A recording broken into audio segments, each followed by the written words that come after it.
Assalamualaikum warahmatullahi wabarakatuh. Perkenalkan, nama saya Tika Triputasari dengan NIM 109. Saya dari kelas Agribisnis A kelompok 9. Di sini saya akan menjelaskan cara-cara uji T berpasangan untuk memenuhi praktikum statistika.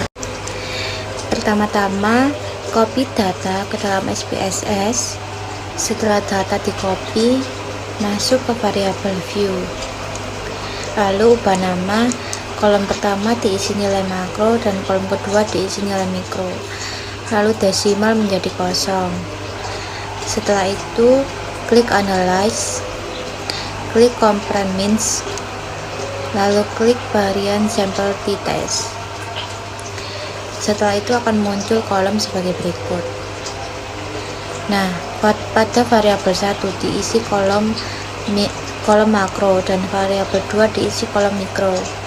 Setelah itu klik OK, maka akan muncul output sebagai berikut. Interpretasi hasil output. Berdasarkan hasil analisis, diketahui bahwa nilai T hitung adalah sebesar 0,489 sama dengan 48,9% dengan nilai signifikansi sebesar 0,629. Hipotesis yang diajukan, H0 terdapat hubungan yang signifikan antara nilai makro dan nilai mikro. H1 tidak terdapat hubungan antara nilai makro dan juga nilai mikro. Dasar pengambilan keputusan 1. Bila T hitung kurang T tabel, maka H0 diterima. Bila T hitung lebih T tabel, maka H1 diterima. Berdasarkan tabel, nilai T tabel statistik adalah sebesar 2,045. Dasar pengambilan keputusan 2. Bila SIG lebih 0,05 maka H0 diterima. Bila SIG kurang 0,05 maka H1 diterima. Maka kesimpulannya adalah berdasarkan pengambilan keputusan 1 diketahui bahwa nilai T hitung adalah sebesar 0,489 kurang T tabel 2,045 maka H0 diterima. Yang kedua, berdasarkan pengambilan keputusan 2 diketahui bahwa SIG sebesar 0,629 lebih 0,05 maka H0 diterima, sehingga dengan kata lain dapat dinyatakan bahwa tidak terdapat hubungan yang signifikan antara nilai makro dengan nilai mikro. Hasil ini mengindikasikan bahwa penelitian ini menerima H0 dan menolak H1. Assalamualaikum warahmatullahi wabarakatuh. Nama saya Uswatun Kasanah, NIM 2203211000105. Pada video kali ini saya akan melakukan analisis dengan menggunakan uji ANOVA. Langkah yang pertama yaitu memasukkan data-data pada aplikasi SPSS dengan semua data produksi pada tabel yang pertama dan daerah atau kecamatan pada tabel yang kedua dengan dibuat pengkodean kode 1 untuk kecamatan Kedungadem, 2 untuk kecamatan Sugiwaras, dan yang ketiga kode 3 yaitu untuk daerah Sukosewu. Untuk tahap selanjutnya yaitu masuk pada variabel view dan mengubah nama variabelnya dan mengubah value dan labelnya. Yang selanjutnya yaitu klik analyze, klik compare mean, dan klik one y ANOVA. Kemudian akan muncul dialog yaitu produksi dan kecamatan. Untuk produksi itu masuk pada dependent list dan untuk kecamatan itu masuk pada faktor. Selanjutnya akan keluar output berupa uji ANOVA yaitu terdapat pada tabel tersebut. Untuk pengambilan keputusannya yaitu ada dua, yaitu pengambilan keputusan yang pertama yaitu bila F hitung lebih kecil dari T tabel maka H0 diterima, dan apabila F hitung lebih besar dari T tabel maka H1 diterima.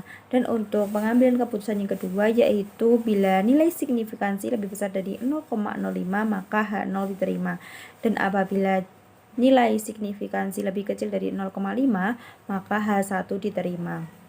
Berdasarkan hasil keputusan dari uji analisis tersebut yaitu F hitung lebih kecil dari T tabel maka H0 diterima, yaitu tidak terdapat hubungan antara hasil produksi dengan jumlah konsumsi padi pada 3 kecamatan tersebut. Assalamualaikum warahmatullahi wabarakatuh. Perkenalkan nama saya di kali ini saya akan menjelaskan tentang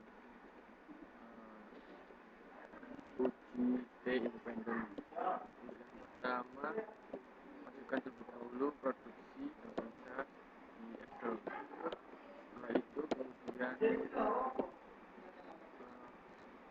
copy ke dalam SPSS.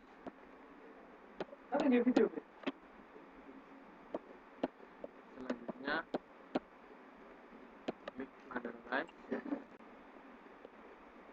klik di compare me, selanjutnya klik independent sambil test. Di sini kita masuk produksi padi dan desa, kemudian klik define groups untuk grup 1 ketik 1, grup 2 ketik 2, selanjutnya klik continue, selanjutnya klik OK. Nah, kemudian hasilnya akan seperti ini. Untuk interpretasinya sendiri,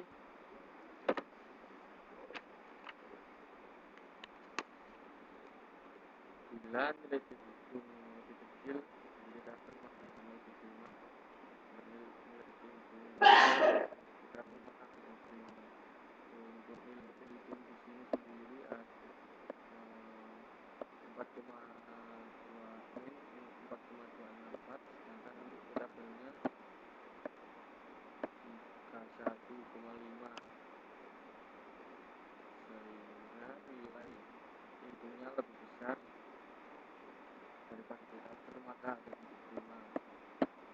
Kemudian yang kedua, bila nilai lebih besar dari 0,05 maka akan diterima. Yang kedua, bila nilai lebih kecil dari 0,5 maka akan diterima. Ini